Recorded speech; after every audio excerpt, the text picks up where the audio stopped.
أعوذ بالله من الشيطان الرجيم. قل هذه سبيلي أدعو إلى الله على بصيرة أنا ومن اتبعني وسبحان الله وما أنا من المشركين.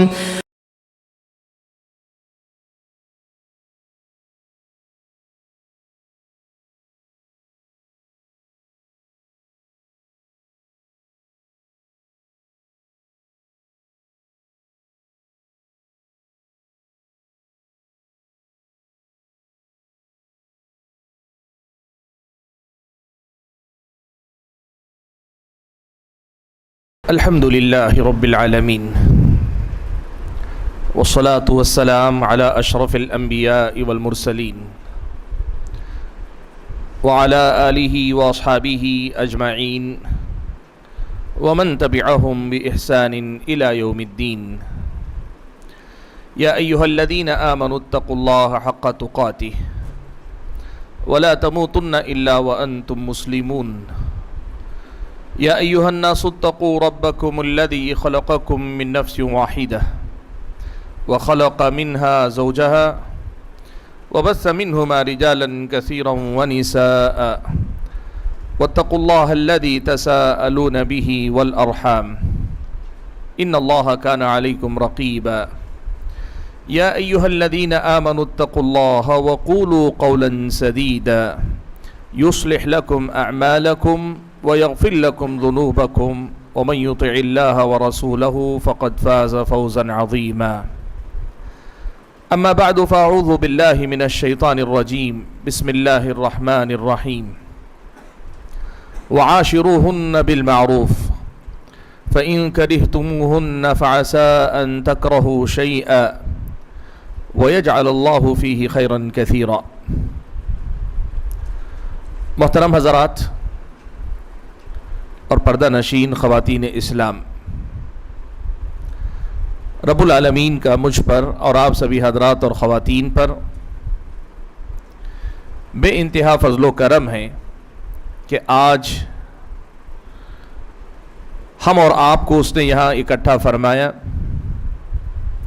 اور کتاب و سنت کی تعلیمات کی روشنی میں ازدواجی زندگی کو کامیاب بنانے کے سلسلے میں جو ہدایات ہمیں اور آپ کو ملتی ہیں ان میں سے بعض اہم تعلیمات کو سننے سنانے کا موقع نصیب فرمایا ہے۔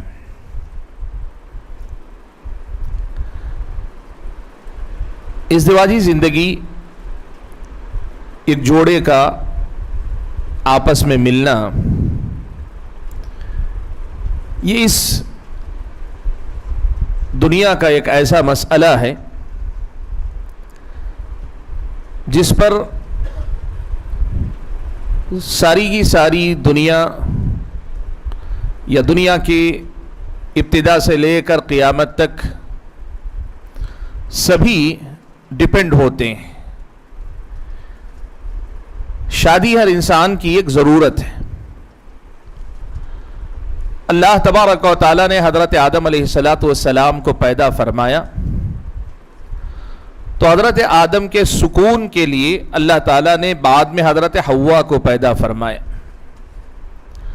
آدم و حوا سے اللہ تبارک و تعالیٰ نے جوڑے بنانے کا یہ جو سلسلہ شروع کیا، یہ سلسلہ چل رہا ہے اور چلتا رہے گا قیامت تک، جب تک اللہ تبارک و تعالیٰ نسل انسانی کو باقی رکھے گا یہ سلسلہ چلتا رہے گا۔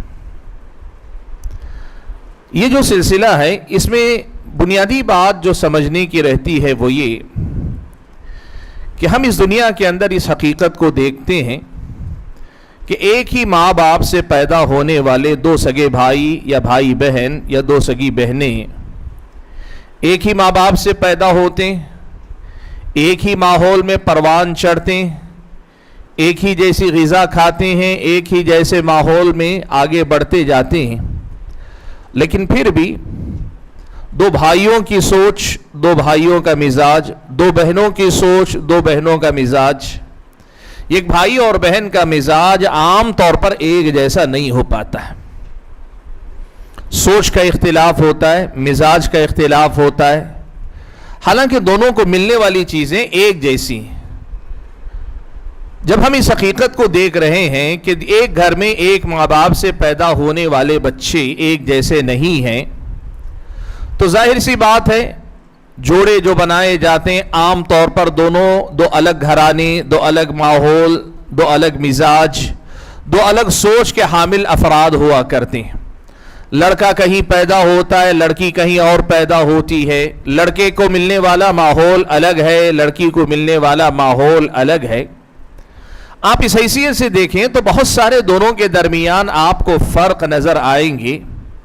ان تمام باتوں کا فرق ہونے کے باوجود ان دونوں کا آپس میں جڑنا، ملنا، جڑے رہنا اور بسا اوقات زندگی بھر کے لیے آپس میں ایک دوسرے کے ساتھ وقت نکالنا، وقت گزارنا، ایک دوسرے کے ساتھ سکون اور اطمینان کے ساتھ، جھگڑوں سے پاک، رد و قدح سے پاک، اور ناراضگی ہو سکتی ہے لیکن نفرت اور ایک دوسرے سے دوری سے پاک رشتہ بنانا ایک بہت ہی مشکل کام ہے۔ اگر ہم سوچ کر دیکھیں بہت مشکل ہوتا ہے کہ دو الگ الگ مزاج کے لوگ اچانک ایک چھت کے تحت آئیں، اپنے صبح و شام ایک دوسرے کے ساتھ وابستہ کر لیں، پھر اس کے بعد ایک ذہنی ہم آہنگی پیدا ہو، آپس میں دل و دماغ کا ایک ملن ہو، ملاپ ہو، اور اس کے ساتھ ساتھ زندگی بھر ایک دوسرے کے ساتھ چلنے کی وہ کوشش کریں، اور نہ صرف کوشش کریں بلکہ اس میں کامیابی حاصل کریں۔ اور آپ جانتے ہیں زندگی اللہ تعالیٰ نے مختصر رکھی تو 20، 25، 30 سال کے بھی رشتے ہوتے ہیں،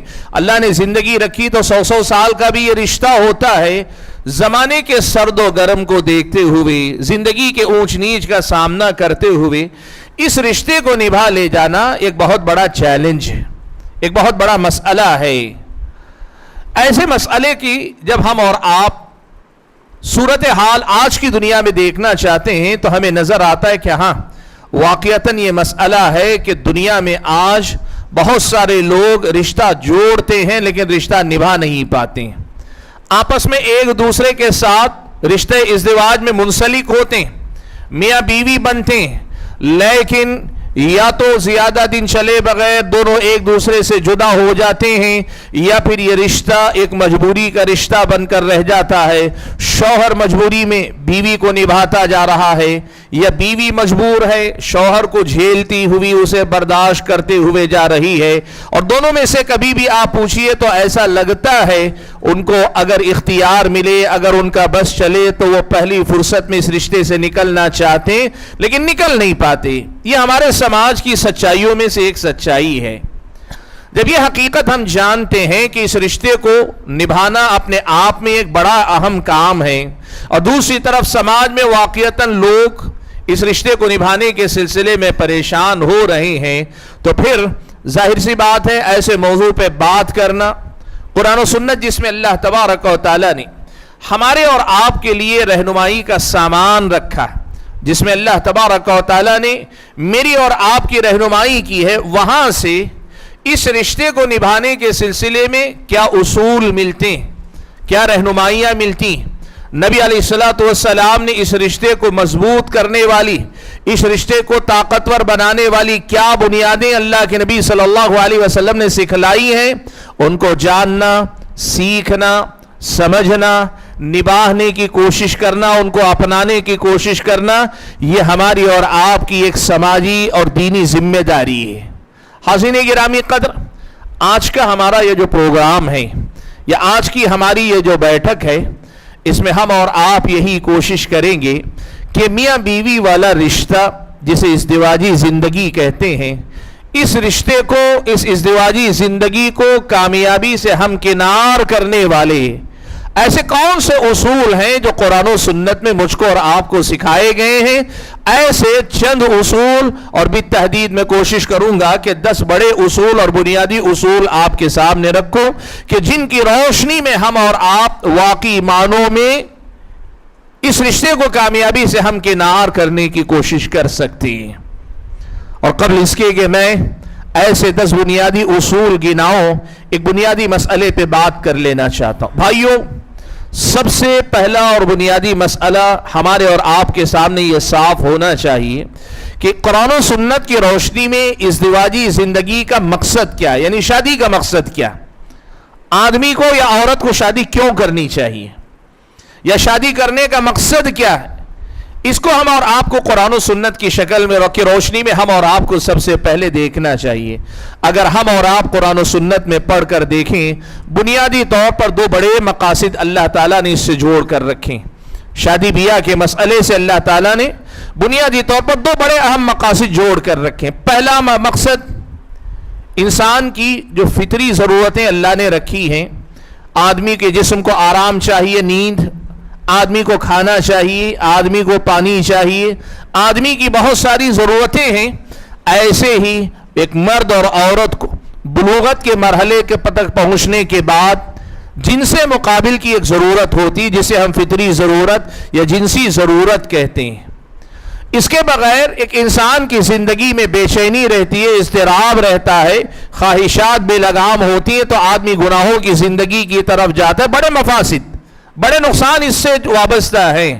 اسلامی شریعت ہم اور آپ کو بتاتی ہے شادی بیاہ کا ایک بنیادی مقصد یہ ہے کہ مہذب طریقے سے، جائز طریقے سے ایک مرد اور ایک عورت کی یہ فطری ضرورت پوری ہو سکے اور ان کو جسمانی اور ذہنی سکون کا ایک ذریعہ میسر آ سکے۔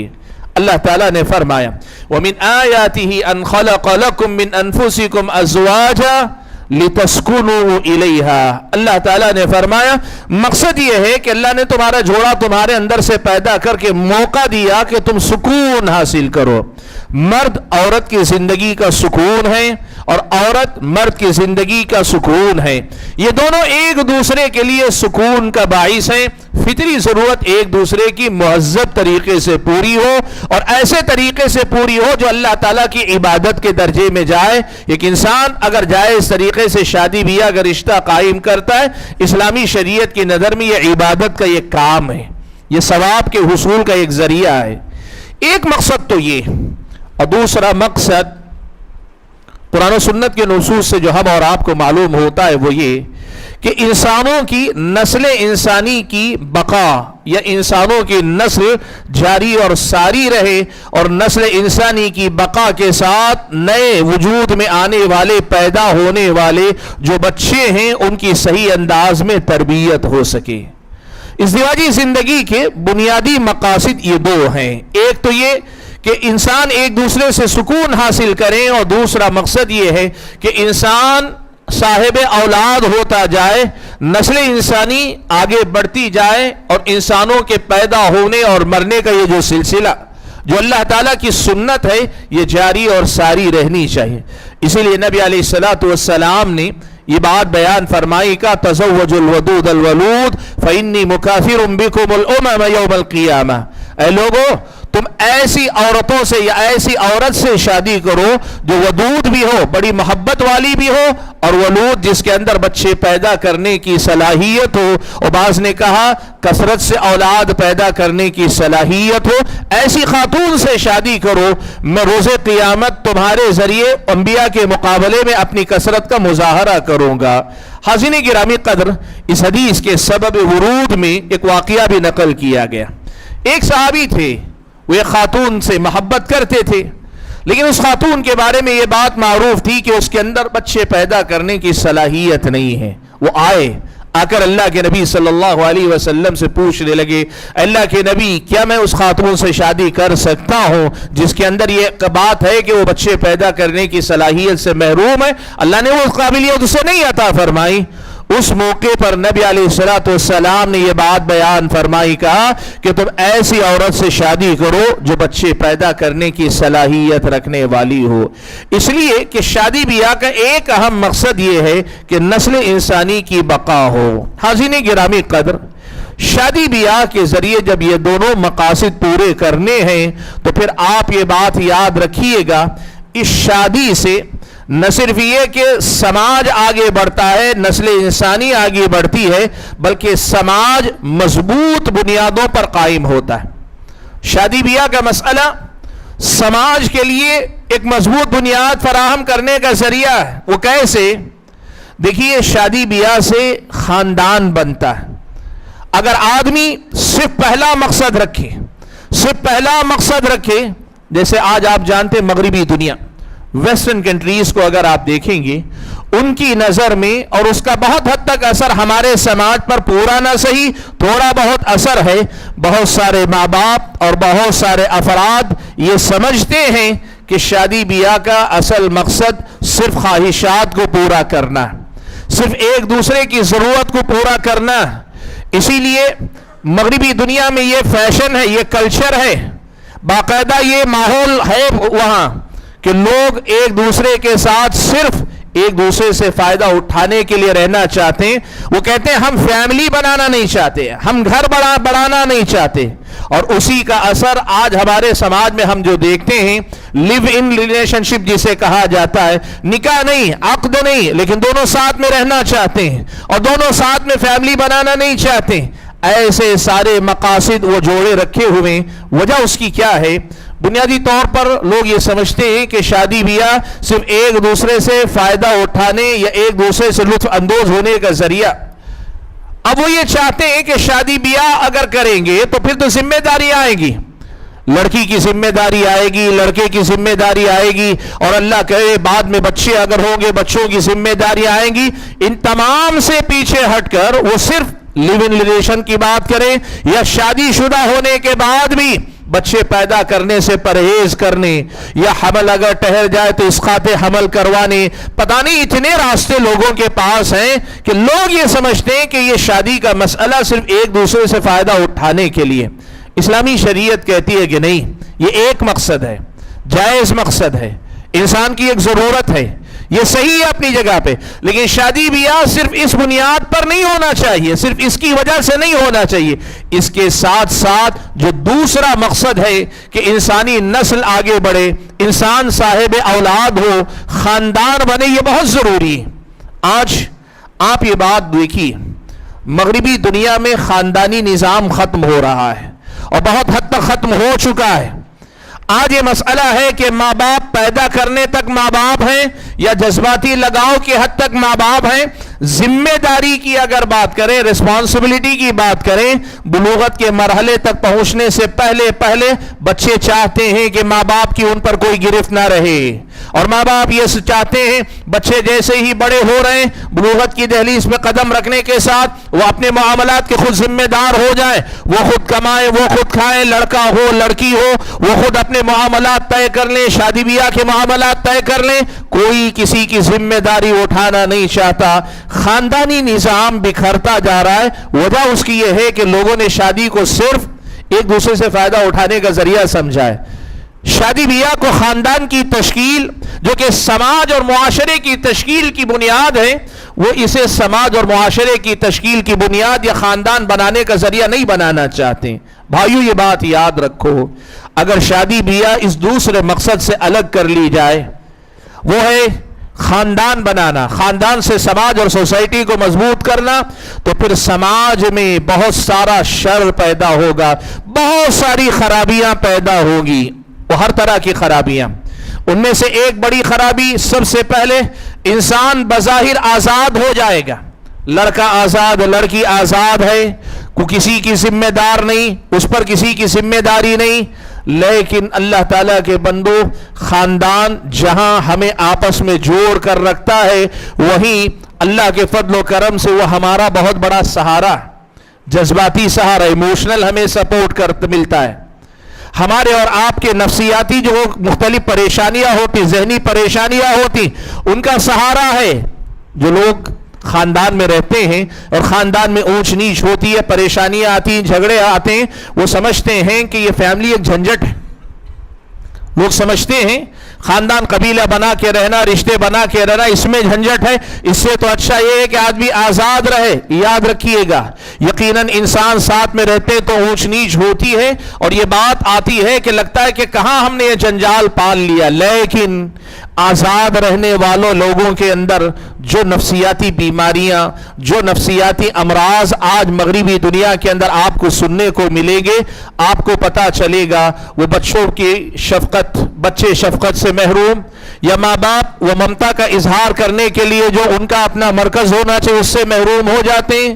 شادی بیاہ میں میاں بیوی ایک دوسرے کی ضرورت پورا کرنے کے بعد وہ جو لیسکن الیہا لتسکنوا الیہا سکون حاصل کرنے کا جو اللہ تعالیٰ نے سبب بتایا اس سے رشتہ محروم ہے. ایسی اتنی ساری خیر ایسی بہت ساری اچھائیوں سے مغربی دنیا میں یہ رشتہ محروم ہے کہ آج جو لوگ شادی نہیں کرتے اور وہ اکیلے زندگی گزار رہے ہیں ان کی اپنی زندگیوں میں آپ کو اس قسم کے نفسیاتی امراض کا بہت بڑا ایک حصہ نظر آئے گا. اگر آپ بات کر سکیں سائیکیٹرسٹ جو ہوتے ہیں یا انسانوں کے نفسیات پر جو لوگ کام کرتے ہیں ان سے اگر آپ پوچھ کر دیکھیے بہت سارے مریض ایسے ہیں جو خود یا ان کے ماں باپ یا ان کے آس پاس کا ماحول ازدواجی زندگی میں خلل کا شکار ہے جس چیز نے انہیں نفسیاتی مریض بنایا ہوا ہے. یہ بات میں بڑی ذمہ داری سے آپ کے سامنے کہہ رہا ہوں. آپ یہ بات سائیکالوجی پہ جو لوگ کام کر رہے ہیں سائیکیٹرسٹ جتنے آج سماج کے اندر نظر آئیں گے آپ کو آپ ان سے بات کر کے دیکھیے پتا چلے گا. آدمی ہے خود اپنی زندگی میں پریشان ہے یا بیوی ہے اپنی زندگی میں پریشان ہے یا میاں بیوی دونوں پریشان ہیں یا کئی بار لڑکے بچے چھوٹے بچے وہ نفسیاتی بیماریوں کا شکار ہیں لیکن اس کے پیچھے اگر آپ تحلیل کر کے دیکھیے پتا چلے گا اس کے پیچھے وجہ فیملی نظام کا ڈسٹرب ہونا یا فیملی نظام کا سرے سے نہ پایا جانا یہ بہت بڑی وجہ ہے. اتنا ہی نہیں انسان کے اندر نفسیاتی بیماریوں کے علاوہ سماج کے اندر بہت سارے دوسرے مسائل جنم لیتے ہیں.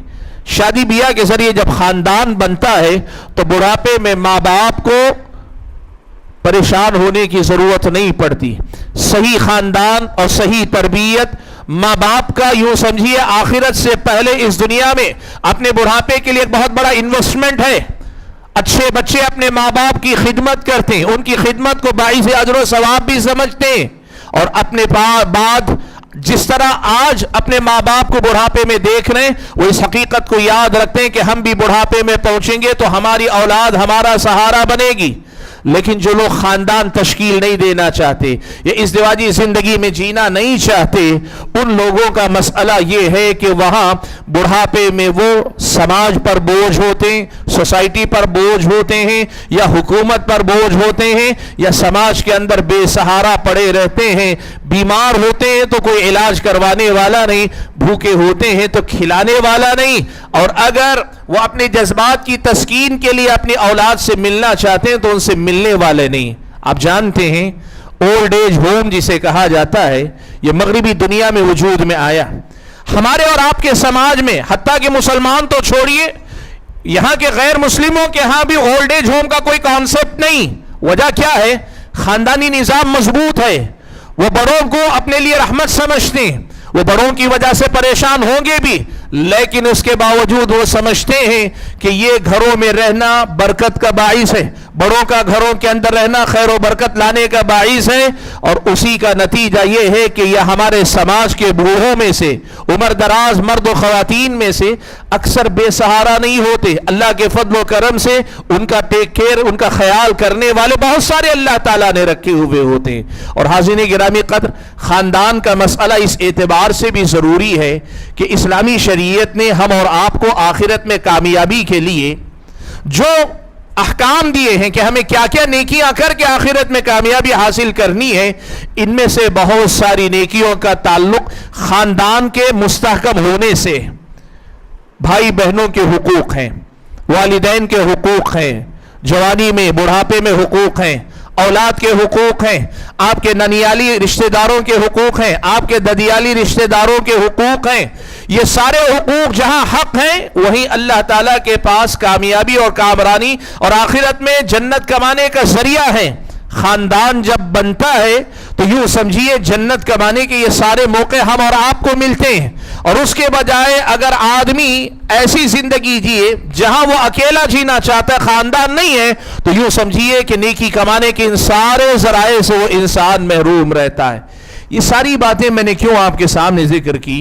بنیادی طور پر یہ بات آپ کے سامنے رکھنا چاہتا ہوں کہ شادی بیاہ کے مقاصد میں صرف ایک دوسرے سے لطف اندوز ہونا نہیں ہے بلکہ اس کے ساتھ یہ گھر بسانا گھر کو خاندان میں بدلنا اور خاندان کو سماج کی تشکیل میں بنیادی اکائی بنانا، ایک اچھے سماج کو اسٹیبلش کرنے، ایک اچھی سوسائٹی کو بنانے میں ایک خاندان کا جسے کہتے ہیں یوگدان دینا، اپنی طرف سے حصہ لگانا، اپنی طرف سے جو حصہ لینا، کردار ادا کرنا، یہ اسلامی شریعت کی نظر میں شادی بیاہ کے مقاصد میں سے بڑا اہم مقصد ہے، اور خاص طور پر اس مقصد کے حصول کے لیے اس ازدواجی رشتے کا کامیابی سے ہمکنار ہونا ضروری ہے۔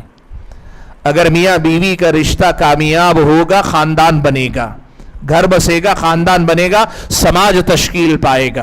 اگر میاں بیوی کا رشتہ ڈسٹرب ہوگا، یہ اگر بکھرے گا، یہ اگر ایک دوسرے سے دور ہونے لگیں گے، گھر نہیں بسے گا، خاندان ٹوٹ جائے گا، بکھر جائے گا، اور وہاں سے سماج اور سوسائٹی صحیح بنیادوں پہ تشکیل نہیں پائے گی۔ یاد رکھیے، ایک مضبوط سماج ترقی کی ضمانت ہے، ایک بکھرا ہوا سماج وہ تنزلی کی بنیاد ہے۔ سماج کو مستحکم کرنے کے لیے ایک اچھا خاندان دینا، یہ سماج کی بہت بڑی خدمت ہے، اور سماج میں رہتے ہوئے خاندان کو بکھیرے رہنا یہ سماج کو نقصان سے دوچار کرنے والا عمل ہے۔ خاندان کو مستحکم کرنے کے لیے میاں بیوی والے رشتے کو کامیاب بنانے کی کوشش کرنا، یہ ہماری اور آپ کی طرف سے بہت بڑی اپنے آپ پر اور اپنی اگلی نسلوں پر ایک بہت بڑا ہمارا احسان ہے۔ اور اگر ہم اپنے خاندان، اپنے گھر ہی کو نہ سنبھال سکے تو یوں سمجھیے کہ ہم سب سے پہلے اپنی زندگی میں ناکام ہو رہے ہیں، ساتھ میں اپنی اولاد کو ایک ناکام زندگی دے رہے ہیں، اپنی اولاد کے ساتھ سماج کے اندر ہم یہ غلط مثال قائم کر رہے ہیں اگر اس ازدواجی رشتے کو ہم کامیابی سے ہمکنار نہ کر سکیں۔ اسی لیے بھائیو، میں نے جیسے کہا کہ آج کی اس ملاقات کے اندر آپ کے سامنے میں کچھ بنیادی اصول رکھنا چاہتا ہوں جو قرآن و سنت میں ہم اور آپ کو بتائے گئے ہیں کہ اس ازدواجی رشتے کو کیسے ہم اور آپ کامیابی سے ہمکنار کریں۔ بھائیو، اس سلسلے میں پہلی بات جو آپ کے سامنے ذکر کروں گا وہ یہ، میاں بیوی دونوں کو یہ بات اچھی طرح سمجھ لینا چاہیے کہ اس رشتے کو کامیابی سے ہمکنار کرنا دونوں کی ذمہ داری ہے، دونوں کی ریسپانسبلٹی ہے۔ میاں بھی کوشش کرے، شوہر بھی، کہ زندگی میں جس عورت کو بیوی بنا کر لا رہا ہے، بیوی بنانے سے پہلے وہ ساری باتیں سوچ لے، میرا ذہن اس کے ذہن سے ملتا ہے، وہ میری زندگی میں بیوی بن کر چلنے کے قابل ہے کہ نہیں ہے، یہ ساری باتیں پہلے دیکھ لے۔ بیوی خوبصورت چاہیے، بیوی خوبصورت چاہیے، اچھے خاندان سے چاہیے، یہ مرد کی خواہش ہے، اور عورت کی خواہش یہ ہے شوہر مالدار چاہیے، اور بہت دیگر چیزیں اسلامی شریعت کہتی ہے جائز ہیں، یہ جائز ہے، غلط نہیں کہ آپ ان چیزوں کو دیکھیں، لیکن صرف اس بنیاد پہ اگر آپ فیصلہ کریں گے آپ ازدواجی زندگی کے لیے غلط فیصلہ کر رہے ہیں۔ آپ کو دیکھنا یہ چاہیے کہ بیوی کے طور پہ میں جس کا انتخاب کر رہا ہوں، شوہر کے طور پہ خاتون جس کا انتخاب کر رہی ہے، کیا زندگی کا یہ سفر اس کے ساتھ ایک مثالی جوڑے کی شکل میں گزر پائے گا کہ نہیں، اس بنیاد پر پہلے انتخاب کرے۔ نبی علیہ الصلوۃ والسلام نے اسی مسئلے کو سمجھاتے ہوئے کہا تھا، تنکح المرأۃ لأربع، عورتیں عام طور پہ 4 بنیادوں پہ بیاہی جاتی ہیں، لجمالها ولمالها ولحسبها ولدینها فاظفر بذات الدین تربت یداک، اس کی خوبصورتی، اس کا خاندان، اس کا مال دیکھ کر شادی کی جاتی ہے، اور کرنے والے دین دیکھ کر بھی کرتے۔ تمہیں اگر انتخاب کرنا ہے تو بنیاد کیا ہونی چاہیے؟ فاظفر بذات الدین، تم دیندار عورت کا انتخاب کرو۔ بھائیو، وقت اجازت نہیں دیتا کہ میں ایک ایک کی بڑی تفصیل میں جاؤں، لیکن کچھ اشارے کرتا ہوں جو آپ کے ہمارے لیے کافی ہوں گے۔ دیکھیے، دینداری کس کو کہتے ہیں؟ ہمارے پاس مثال کے طور پر لڑکی نے مثال کے طور پر مدرسے میں کہیں پڑھ لیا، ہم نے کہا وہ دیندار ہے، یا کوئی لڑکا ہم نے دیکھا مثال کے طور پر وہ مسجد میں نماز میں حاضر ہوتا ہے، ہم نے کہا دیندار ہے۔ یقیناً مدرسے میں پڑھنا دینداری کا ایک سبب ہے، پتہ چلتا ہے کہ گھر والے دین کو اہمیت دیتے ہیں، لڑکی نے پڑھا ہے تو اس کا مطلب اس کے نظر میں بھی دین کی اہمیت ہے، پتہ چلتا ہے۔ ایک لڑکا نماز میں ماشاءاللہ آتا ہے، بہت بڑی علامت ہے، ماشاءاللہ نماز کا پابند ہے، لیکن اللہ تعالیٰ کے بندو یہ بات یاد رکھو، دینداری جسے کہتے ہیں، دین اس کی پوری زندگی میں ہونا چاہیے۔ اسی لیے نبی علیہ الصلوۃ والسلام نے ایک لفظ استعمال کیا، بڑا پیارا لفظ ہے، اللہ کے نبی نے کہا اذا اتاکم من ترضون دینہ خلقہ، جب تم ایسے نوجوان کو دیکھو جو تمہارے پاس رشتہ لے کر آ رہا ہے جس کے دین اور اس کے اخلاق سے تم راضی ہو، یعنی دینداری اس کی صرف اللہ اور بندے کے رب کے درمیان کے معاملات ہی میں نہیں، بندے اور بندوں کے ساتھ جو اس کے معاملات ہیں وہاں بھی اس کی دینداری ہے، یعنی یوں سمجھیے کہ وہ حقیقی معنوں میں دیندار ہے۔ نبی علیہ الصلوۃ والسلام نے کہا فزوجوا، ایسے آدمی کا رشتہ منظور کر لو۔ میں نے کہا آپ یہ بات سمجھیں کہ اس رشتے کو کامیابی سے ہمکنار کرنا دونوں کی ذمہ داری ہے، اور اس کی پہلی بنیاد یہ ہے کہ صحیح جوڑے کا انتخاب کرو۔ شادی سے پہلے، نکاح سے پہلے صحیح جوڑے کا انتخاب کرو، جس سے آپ کا مزاج ملے، جس سے آپ کی سوچ ملے، جس سے آپ کو لگے کہ ہم دونوں ایک دوسرے کے ساتھ چل سکتے ہیں، تاکہ ہم دونوں مل کر اسے کامیاب کرنے کی کوشش کریں۔ سبحان اللہ، لڑکی بڑی دیندار، لڑکا دیندار نہیں صرف مالدار، شادی کر لیتے ہیں، اب دین ان کے درمیان جھگڑے کا باعث بن جاتا ہے۔ کئی بار ایسا ہوتا ہے کہ آدمی بڑی توقعات کے ساتھ لڑکی سے شادی کرتا، بڑی دیندار ہے، لیکن پتہ چلتا ہے کہ خاتون برائے نام دیندار ہے، اب یہی جھگڑے کی بنیاد ہو جاتی ہے۔ اسی لیے بھائیوں، یہ بنیادی مسئلہ یاد رکھو کہ دونوں کو آپس میں ایک دوسرے کے ساتھ مل کر اسے کامیابی سے ہمکنار کرنا ہے۔ صحیح جوڑے کا انتخاب کرو اور اس کے بعد دونوں مل کر اس رشتے کو کامیاب کرنے کی کوشش کرو۔ دیکھو، رشتے کو کامیاب کرنے کی کوشش کیسی ہے معلوم ہے؟ جیسے ہی دونوں ایک دوسرے کے قریب آتے ہیں عقد میں، نکاح میں، ایک دوسرے کو سمجھنا، اور کئی بار جو چیزیں بدلی جا سکتی ہیں، کچھ چیزوں میں مرد سمجھوتا کرے بیوی کی خاطر، اور کچھ چیزوں میں بیوی سمجھوتا کرے مرد کی خاطر، یہ بہت آسان راستہ ہے۔ بھئی کچھ چیزیں اگر بیوی کو پسند نہیں جو میں چھوڑ سکتا ہوں، عیب نہیں کہ آپ اپنی بیوی کے لیے کچھ چیزیں چھوڑ دیں، اور بیوی کچھ چیزیں اپنے شوہر کے لیے چھوڑ سکتی، عیب نہیں ہے کہ بیوی شوہر کے لیے کچھ چیزیں چھوڑ دے۔ یہ کیسا مسئلہ ہے معلوم ہے؟ یہاں آدمی ہارتا ہے تاکہ جیت سکے، یہاں آدمی سمجھوتا کرتا ہے تاکہ اسے اپنے ساتھ لے سکے۔ اس میں یہاں ہار جیت کا مسئلہ نہیں، ایک دوسرے کے ساتھ مل کر رشتے کو کامیابی سے ہمکنار کرنے کی کوشش کرنا۔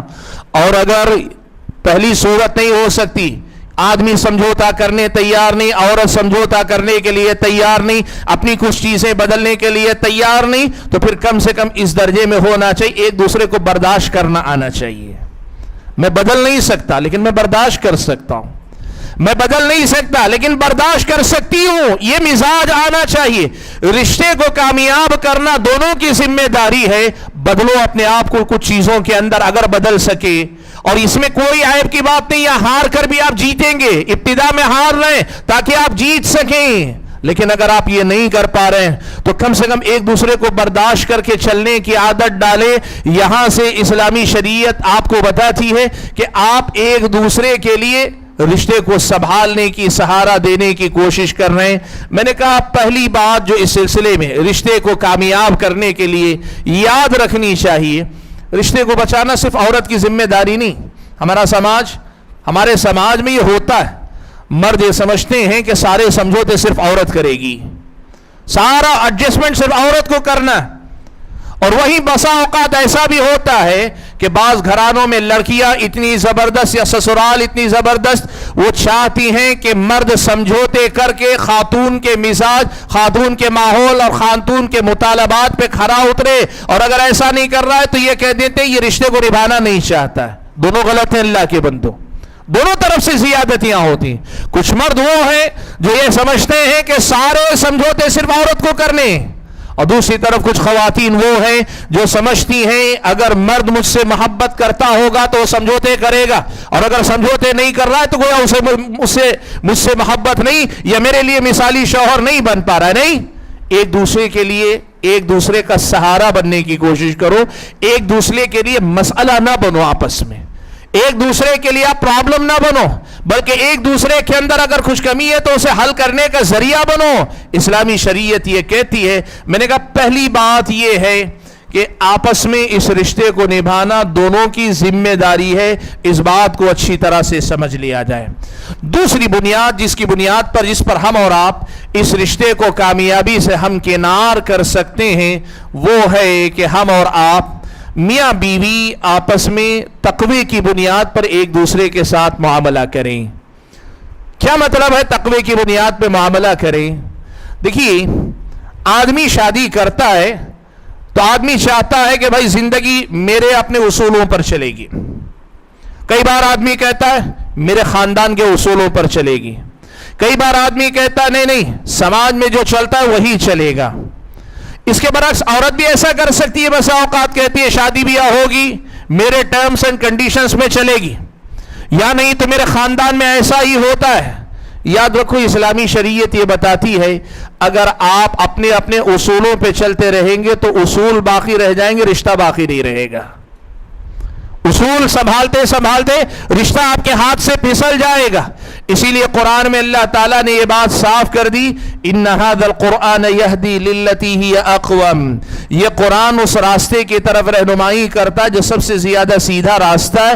اسی لیے میں بیوی یعنی ایک مرد اور ایک بیوی, میاں اور بیوی دونوں مل کر یہ طے کر لیں ہم آپسی اصولوں پر اگر راضی نہیں ہو سکے ہم کیا کریں, قرآن و سنت کی تعلیمات کی روشنی میں فیصلہ کر لیں. جب کبھی ہمارے درمیان کسی مسئلے میں نزاع اختلاف ہو جائے ہم دیکھیں قرآن و سنت ہمیں کس نتیجے تک جانے کو کہتا ہے, قرآن و سنت کے فیصلے پہ ہم راضی ہو جائیں گے.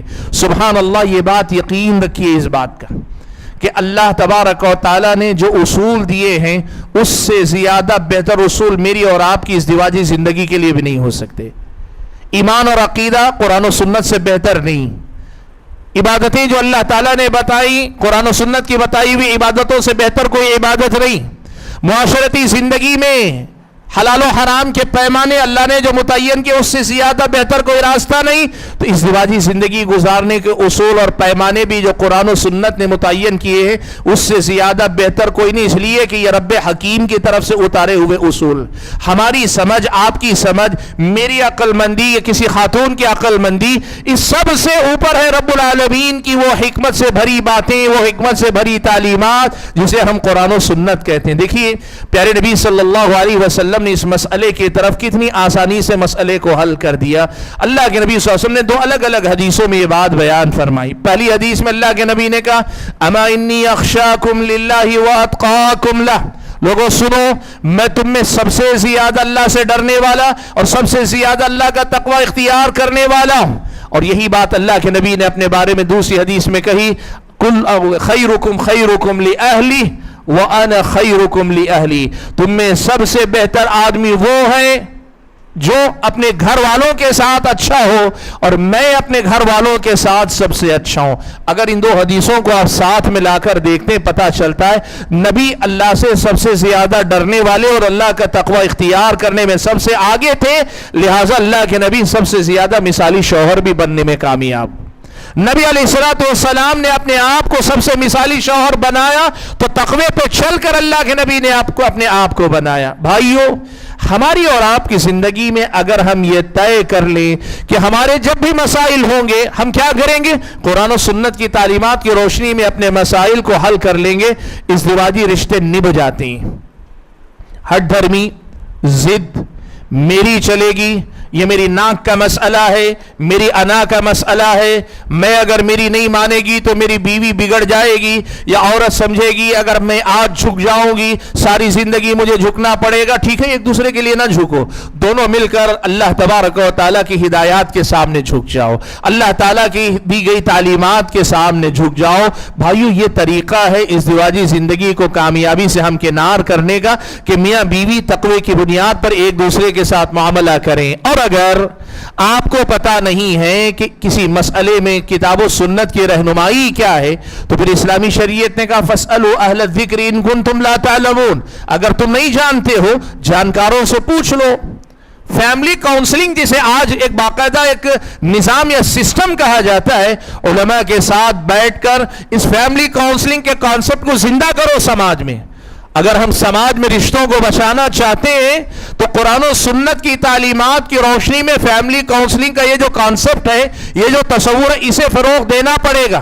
اور بے جھجک میاں بیوی کو علماء سے رابطہ کرنا پڑے گا. اور یہ علماء کی بھی ذمہ داری ہے کہ یہ علماء میاں بیوی کے جو معاملات ان تک آتے ہیں ان کو راز میں رکھیں، پردے میں رکھیں، اور پردے میں رکھتے ہوئے سماج کے ایسے جوڑے جو کسی وجہ سے اپنے کچھ معاملات حل نہیں کر پا رہے، قرآن و سنت کی تعلیمات کی روشنی میں ان کے مسائل حل کر کے ان کی زندگی کو کامیابی سے ہمکنار کرنے میں مددگار بنے۔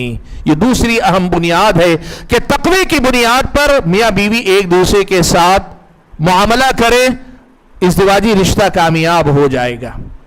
تیسری بات یا تیسری بنیاد جس پر چل کر ازدواجی زندگی کو کامیابی سے ہمکنار کیا جا سکتا ہے وہ یہ، دیکھو بنیادی طور پر میاں بیوی کو یہ چاہیے کہ ایک دوسرے کے حقوق کو جان لے۔ حق، شوہر یہ جان لے کہ میری بیوی پر میرا کیا کیا حق بنتا ہے، اور بیوی یہ جان لے کہ میرے شوہر پر میرا حق کیا کیا بنتا ہے، اور دوسری طرف شوہر یہ جان لے بیوی کا مجھ پر کیا کیا حق واجب ہوتا ہے، اور بیوی یہ جان لے مجھ پر میرے شوہر کے کیا حقوق واجب ہوتے ہیں۔ آپ یہ بات جان لیں، ہمارے سماج میں رشتوں کے بکھرنے کی بہت بڑی وجہ یہ حقوق سے ناواقفیت ہے۔ اسلامی شریعت نے باہم ایک دوسرے پر کیا حق واجب کیے ہیں، ان سے ناواقف ہونے کی وجہ سے کئی بار رشتے بکھر جاتے ہیں۔ اب کیا ہوتا ہے معلوم ہے، شوہر بیوی کو اس کا جائز اور واجبی حق دینے کے لیے تیار نہیں، یا بیوی شوہر کو اس کا واجبی حق دینے کے لیے تیار نہیں۔ رشتے کے بکھرنے کی وجہ یہ ہے۔ اور کئی بار الٹا بھی ہوتا ہے، شوہر بیوی سے اپنے حق کے نام پہ ایسی چیزوں کا مطالبہ کرتا ہے جو اس کا حق نہیں ہے، اور بیوی شوہر سے اپنے حق کے نام پہ ایسی توقعات رکھ لیتی ہے جو اس کا حق نہیں بنتے۔ اس کا نتیجہ یہ ہوتا ہے بیوی اپنے مطالبات کو لے کے مصر، شوہر اپنے مطالبات کو لے کے مصر ہے، شوہر بیوی کو اس کا حق دینے کے لیے تیار نہیں، بیوی شوہر کو اس کا حق دینے کے لیے تیار نہیں۔ کئی رشتوں میں فساد اور بگاڑ کی اصل وجہ یہ جہالت اور لا علمی۔ اسی لیے ازدواجی زندگی کو کامیابی سے ہمکنار اگر کرنا ہے تو کیا کرنا پڑے گا؟ شادی سے پہلے ہی میاں بیوی اس بات کو سیکھ لے کہ مجھ کو میرے شوہر سے کیا توقعات رکھنی چاہیے۔ اب ایک بات یاد رکھو، دنیا میں انسان اللہ کا کھاتے ہیں، اللہ کا پیتے ہیں، اللہ تعالیٰ ہی کا سب کچھ ہے، لیکن پھر بھی اللہ کا حق ہی ادا نہیں کر پاتے، تو ہمارے اور آپ کے حقوق میں وہ کمی کیوں نہیں کریں گے؟ اس کا مطلب یہ نہیں کہ آپ اپنے حقوق کا مطالبہ نہ کریں، کہہ رہے ایسی دنیا میں جہاں حقوق پامال ہوتے ہوں، سب سے پہلے یہ تو متعین ہو جائے کہ عورت ایک توقع رکھنے سے پہلے کہ مجھے میرے شوہر سے کیا توقع ہے۔ عام طور پہ ایک بیوی کہتی ہے میں اپنا سب کچھ چھوڑ کر چلی آئی ہوں تو مجھے ساری چیزوں کی توقع آپ ہی سے تو ہے۔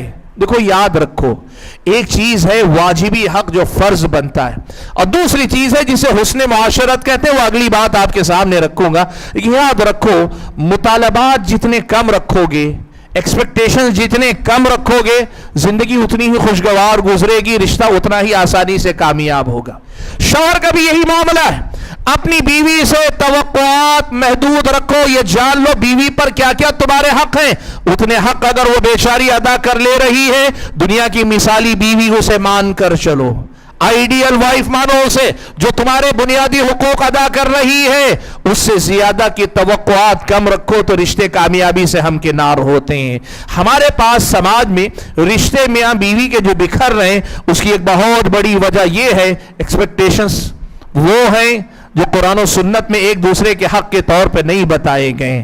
یہ بنیادی مسئلہ اگر ہم اور آپ حل کر لے جائیں تو پھر یقین مانیے رشتے نبھانے میں بڑی آسانی ہوگی۔ اب ظاہر سی بات ہے اس میں میاں بیوی کے حقوق کیا کیا ہیں، اس پر مستقل بات کرنی پڑے گی، میں اس تفصیل میں نہیں جاؤں گا، آپ اہل علم سے پوچھ لیں یا معتبر اہل علم کے درس دیکھ لیں، میاں بیوی کے باہمی حقوق کے سلسلے میں واجبی حق کیا ہیں۔ دیکھو ایک بات یاد رکھو، کئی بار کیا ہوتا ہے علماء واجبی حقوق سے آگے بڑھ کر اگلا جو مسئلہ حسن معاشرت کا میں ذکر کروں گا وہ بھی بیان کرتے ہیں، اور مسئلہ یہ ہوتا ہے کہ میاں بیوی حسن معاشرت کے وہ جو مستحب درجے کے احکام ہیں اسے بھی فرض اور واجب مان لیتے ہیں۔ جیسے مثال کے طور پر میں آپ کو بتاؤں، کئی ہمارے سامنے رشتے آتے ہیں، سارے جھگڑے کی بنیاد صرف ایک چیز ہے، وہ یہ ہے بیوی کو شکایت یہ ہے کہ شوہر اسے ہوٹل میں لے جا کے کھانا رات میں نہیں کھلاتا ہے۔ ٹھیک ہے کھلانا چاہیے, ایکسپیکٹیشن, پردے کا لحاظ ہے, کبھی گھر کی عورت کو باہر لے جا رہے ہیں, لے جا کر باہر کھلا رہے ہیں پلا رہے ہیں, اس کے دل کا خیال رکھیے, یہ سب اپنی جگہ. لیکن اگر وہ نہیں کھلاتا ہے تو کیا یہ ایسی چیز ہے کہ میرا حق نہیں دے رہا ہے, حق نہیں دے رہا ہے؟ یہ مسئلہ اتنا بڑا مسئلہ ہے, آپ یقین نہیں کریں گے. بات بظاہر چھوٹی لگے گی آپ کو, لیکن ہمارے پاس جو طلاق جھگڑے جو آتے ہیں, میاں بیوی کے جھگڑوں کے جو مسائل آتے ہیں, طلاق کے جو مسائل, میں نے واضح طور پہ دیکھا یہی ایک بنیادی وجہ ہو. اب اس پہ ناراض ہے, اس ناراضگی کو عورت گھر کے ہر مسئلے میں جتلاتی ہے, کھانا بنا کے دینے میں نخرے دکھاتی ہے, فلاں جگہ غصہ. اب یہ جھگڑے کی فساد کی جڑ ہے, بنیادی وجہ ایک مسئلہ ہے صرف. اسی لیے بات میں کہہ رہا ہوں کہ آپ یہ بات یاد رکھیے, جسے بنیادی واجبی حق جو کہا جاتا ہے وہ کیا ہے؟ طرفین ایک دوسرے کے حقوق کو یا جان لے, اور جاننے کے بعد کرنا کیا ہے معلوم ہے؟ ایک اصول یہ یاد رکھو, حق اپنا پورا آپ مانگ سکتے ہیں, لیکن کامیابی سے زندگی گزارنی ہے تو ایک اصول یہ طے کر لو, مجھ پر میری بیوی کا جو حق ہے میں پورا پورا ادا کروں گا, اور میں امید رکھوں گا بیوی بھی حق ادا کرے گی, لیکن اگر کبھی اس سے کچھ چوک ہو جاتی ہے نظر انداز کروں گا. بیوی بھی یہی کرے کہ مجھ پر میرے شوہر کے جتنے حق ہیں سارے میں اچھے سے ادا کروں گی, اور میرا جو حق شوہر پر ہے میں امید رکھوں گی کہ وہ ادا کرے, لیکن کبھی اس سے کہیں کچھ چوک ہو جاتی ہے نظر انداز کرو گی. اگر یہ ہم کر پائے, یقین مانے ہمارے سماج کے بہت سارے رشتے میاں بیوی والے بکھرنے سے بچ جائیں گے, ایک بہت بڑا ذریعہ. حاضرین گرامی قدر, چوتھی بات جس کے ذریعے ازدواجی رشتے کو کامیابی سے ہمکنار کیا جا سکتا ہے, یہ وہ ہے جسے قرآن میں اللہ تعالیٰ نے حسن معاشرت کہا. قرآن کی جو آیت میں نے آپ کے سامنے پڑھی اس میں اللہ نے کہا وَعَاشِرُوهُنَّ بِالْمَعْرُوفِ, عورتوں کے ساتھ حسن معاشرت اختیار کرو. کیا مطلب ہے حسن معاشرت کا؟ مطلب یہ ہوتا ہے کہ دیکھو یہ ایک ایسا رشتہ ہے کہ اس میں ناپ تول کا معاملہ نہیں کیا جا سکتا. مثال کے طور پر بیوی کا نان اور نفقہ شوہر پر واجب ہے. آدمی یہ اگر طے کر لے سال میں 2 جوڑے کپڑے صرف دلاؤں گا, اس سے زیادہ اوپر نہیں جاؤں گا, تمہارا کھانا اتنا ہی ہے, اس کھانے سے اتنے نوالوں سے اوپر نہیں جاؤں گا, تمہیں لگے گا میں تو حق ادا کر رہا ہوں, میں تو حق ادا کر رہا ہوں. اسلامی شریعت کہتی ہے ناپ تول تمہارے رشتے کو نقصان پہنچا دے گی, حسن معاشرت سے کام لو. یہ حق ہے لیکن حق سے آگے بڑھ کر کرنے کی کوشش کرو, اچھے انداز سے اس کے ساتھ ڈیل کرنا, معاملہ کرنا, اچھے انداز میں اس کے ساتھ برتاؤ کرنا, اور اچھا سلوک اس کے ساتھ اختیار کرنا, یہ تمہاری اپنی ذمہ داری ہے. حسن معاشرت ایک بہت اہم بات یاد رکھیں. دیکھیے ہمارا جو معاملہ ہوتا ہے لوگوں کے ساتھ, ایک تو تجارت ہوتی ہے. تجارت میں ہوتا کیا ہے معلوم ہے آپ کو؟ مجھے کوئی مفاد چاہیے, اس مفاد کے حاصل کرنے کے لیے کم سے کم جو قیمت دے سکتا ہوں دے دوں گا, میرا کام نکال کے میں الگ ہو جاؤں. مجھے مال خریدنا ہے, کم سے کم قیمت پر میرے مزاج کے مطابق مجھے جو اچھی لگے وہ چیز مل گئی, وہ دے کر میں نکل گیا, پھر دکاندار سے میرا کوئی رشتہ نہیں. میاں بیوی کا رشتہ ایسا رشتہ نہیں, یہ رشتہ اس سے بہت آگے کی چیز ہے. یہاں کئی چیزوں پر محنت کرنی پڑے گی. حسن معاشرت میں ایک چیز یہ ہے کہ آپ بیوی پر توجہ دیں, بیوی شوہر پر توجہ دے. بیوی کے لیے شوہر تیار رہے, پاک صاف رہے, جسم کو پاک رکھے, اپنے بال بنا کے رکھے, منہ کی صفائی کا اہتمام کرے. بیڑی, سگریٹ, گٹکا, ایسی چیزیں جس کے کھانے کے بعد بدبو آتی ہو, یہ ساری چیزیں اپنے اندر رکھ کر بیوی کے ساتھ وقت گزارنا چاہے, اس کے ساتھ رات گزارنا چاہیے, غلط ہے اللہ کے بندو, یہ حسن معاشرت کے خلاف. اور ایسے ہی بیوی وہ ہے جو گھر کے اندر رہتی ہے تو ہمیشہ پرانے میلے کچیلے کپڑوں میں رہتی ہے, کبھی بنتی نہیں, کبھی سنورتی نہیں ہے, اور ایسے ہی کبھی بھی شوہر کے قریب آتی ہے, کپڑوں میں سے پکوان کی بو آ رہی ہے, کچن کے کپڑوں میں بھی شوہر کے ساتھ ہے. یہ حسن معاشرت کے خلاف ہے. توجہ دیں, ایک دوسرے کے لیے بننے سورنے کا اہتمام کریں, ایک دوسرے کے لیے آپ ایسے اہتمام کریں کہ ایک دوسرے کے لیے کشش آپ کے اندر باقی رہے. اور اتنا ہی نہیں, ایک دوسرے کے اوپر توجہ دینے کے ساتھ ساتھ ایک دوسرے کے لیے وقت دینا سیکھیں. دیکھیے میاں بیوی کے رشتے میں وقت دینا ایک بہت بڑا مسئلہ. یعنی آپ چاہے 24 گھنٹے چھت کے نیچے رہتے ہو ایک ہی, لیکن کچھ لمحات جتنے آپ دے سکیں ایسے ہونے چاہیے جو وقت آپ کا آپ کی بیوی کے لیے خاص ہے، اور بیوی چاہے گھر میں کتنی ہی مصروف کیوں نہ رہے، کچھ وقت اپنے شوہر کے لیے اسے نکالنا چاہیے۔ یہ حسن معاشرت کا بڑا اہم باب ہے، وقت دینا، توجہ دینا، اہمیت دینا۔ آپ کو لگنا چاہیے کہ آپ کی بیوی کی نظر میں آپ کی اہمیت ہے، اور بیوی کو لگنا چاہیے آپ کی نظر میں اس کی اہمیت ہے۔ آپ کبھی بتلا دیں اپنی زبان سے کہ تمہارے بغیر میری زندگی ادھوری ہے، آپ چھوٹے نہیں ہو جائیں گے۔ تمہارے ذریعے میری زندگی مکمل ہوتی، آپ چھوٹے نہیں ہو جائیں گے۔ اور وہی بیوی بھی اس بات کا کھل کر اعتراف کرے کہ تمہارے بغیر میری زندگی میں سکون نہیں، اطمینان نہیں، تم سے دوری مجھ پہ شاق گزرتی ہے۔ سبحان اللہ، ناجائز محبت اور ناجائز عشق اور محبت کے چکر میں کیسے کیسے دعوے کیے جاتے ہیں۔ آدمی کہتا ہے رات بھر میں نے آنکھوں میں کاٹی ہے، میں تارے گنتے ہوئے رات گزارا ہوں۔ حرام اور ناجائز رشتے میں یہ کہہ سکتے ہیں، جائز رشتے میں شوہر نہیں کہہ سکتا اپنی بیوی سے، بیوی اپنے شوہر سے یہ نہیں کہہ سکتی۔ یہ ہمارے رشتے میں حسن معاشرت یہ باب بڑا کم ہے۔ اور خاص طور پر بھائیوں، بات لمبی ہوگی لیکن اشارہ کر دو اس مسئلے کی طرف، ہمارے سماج میں اس موبائل کی مصیبت نے، سوشل میڈیا نے، انٹرنیٹ کی دنیا نے، اس چیز نے میاں بیوی سے ایک دوسرے کو چھین لیا، چرا لیا۔ میرا جو وقت میری بیوی کے لیے ہو سکتا تھا اس موبائل نے چرا لیا، اور بیوی کا جو وقت میرا ہو سکتا تھا موبائل نے اس سے چرا لیا ہے۔ اس سوشل میڈیا کی لت نے، اس نشے نے اور اس بری عادت نے یہ جو حسن معاشرت کا باب تھا، ایک دوسرے کے لیے وقت دینے کا، اس کو ہم اور آپ سے چرا لیا ہے۔ اس وجہ سے بھی آج رشتے بکھر رہے ہیں، اور اس پہ مزید بڑی مصیبت یہ کہ اس موبائل کے ذریعے ناجائز دوستیاں، ناجائز رشتے، ناجائز تعلقات، اجنبی مردوں سے، اجنبی خواتین سے دوستیاں، یہ تو بہت بڑا فتنہ بنا ہوا ہے اللہ کے بندو۔ اسی لیے میں جو بات یہاں مختصر کر کے کہہ رہا ہوں وہ یہ کہ میاں بیوی کے رشتے کو کامیابی سے ہمکنار کرنے کے لیے ضروری ہے کہ حسن معاشرت کو اہمیت دی جائے، اور حسن معاشرت میں یہ بات بھی ہے کہ آپ اپنی بیوی کو اہمیت دیں، اپنی بیوی کی طرف توجہ دیں۔ اور اسی سے جڑی ہوئی کچھ اور باتیں ہیں جسے ہم اور آپ میں چھٹے نمبر پہ رکھ کے بات کر رہا ہوں کہ جس سے ازدواجی زندگی کو ہم کامیاب کر سکتے ہیں، وہ یہ ہے کہ آپس میں کچھ چیزوں کا تبادلہ ہونا چاہیے۔ ایک تو یہ باہمی تفاہم، انڈرسٹینڈنگ جسے کہتے ہیں، سمجھنے کی کوشش کرنا۔ آدمی یہ چاہتا ہے دیکھو تم مجھے سمجھو، بیوی چاہتی ہے تم مجھے سمجھو، لیکن میں اسے سمجھنے کے لیے تیار نہیں، وہ مجھے سمجھنے کے لیے تیار نہیں۔ میں یہ کہوں تم مجھے سمجھو، اس سے پہلے میں یہ کوشش کروں کہ میں اپنی بیوی کو سمجھوں، اس کی سوچ کیا ہے، وہ چیزوں کو کس انداز سے دیکھتی ہے، کس انداز سے وہ معاملے کو لیتی ہے، تاکہ میں اس کے ذہن کو سامنے رکھ کر اس کے ساتھ معاملات کروں۔ بیوی بھی دیکھے میرا شوہر کا مزاج کیا ہے۔ بعض مردوں کا معاملہ یہ ہے وہ چھوٹی سی بات پہ ناراض ہو جاتی، جو بیویاں ان کے اس مزاج کو جان لیتی ہیں نا، پھر زندگی میں کبھی جھگڑا نہیں کرتی۔ وہ سمجھ جاتی ہیں کہ اس وقت یہ ٹاک سے ہٹا ہوا، اس وقت اس سے کچھ نہیں کہنا، بعد میں پھر وہ بڑے آسانی سے کتنے جھگڑے ٹل جاتے ہیں صرف اس تفاہم، آپسی انڈرسٹینڈنگ کے ذریعے۔ اور یہ انڈرسٹینڈنگ کیسے پیدا ہوتی ہے؟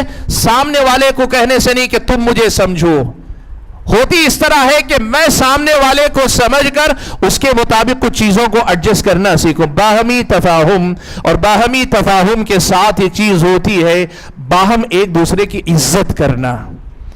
آپ کی بیوی، ہمارے سماج میں پرانے زمانے میں بزرگوں سے ہم نے الفاظ جو سنے ہیں، بیوی پیر کی جوتی ہوتی ہے۔ نہیں، پیر کی جوتی نہیں ہوتی، وہ آپ کی زندگی کے میں برابر کی حصے دار ہوتی، آپ کی جوڑی دار ہوتی۔ قرآن و سنت میں اللہ تعالیٰ نے اسے زوج کہا، جوڑا کہا، اس کے ذریعے آپ کی تکمیل ہوتی ہے۔ اسے پیر کی جوتی جب تک سمجھتے رہیں گے آپ ازدواجی زندگی میں کامیاب نہیں ہوں گے۔ اور بیوی بھی کیا سمجھتی ہے؟ کہتی ہے کہ بھئی دل ملے نہ ملے، ذہنی امانگی ہو نہ ہو، کوئی مسئلہ نہیں، مجبوری ہے، زندگی میں ایک شوہر ہونا چاہیے۔ ایسے زندگی نہیں چلتی۔ آج معاف کیجئے گا، بہت ساری خواتین یہ سوچتی ہیں شادی کی ہے، اگر انڈرسٹینڈنگ ہو جاتی ہے تو ٹھیک ہے، نہیں ہوتی ہے تو شوہر کے نام پہ ایک آدمی زندگی میں رہنا ہے رہے، میری دلچسپیاں، میری توجہ، میری مرضی سب الگ ہے۔ نہیں، یہ ایک دوسرے کی عزت کرنا سیکھیں۔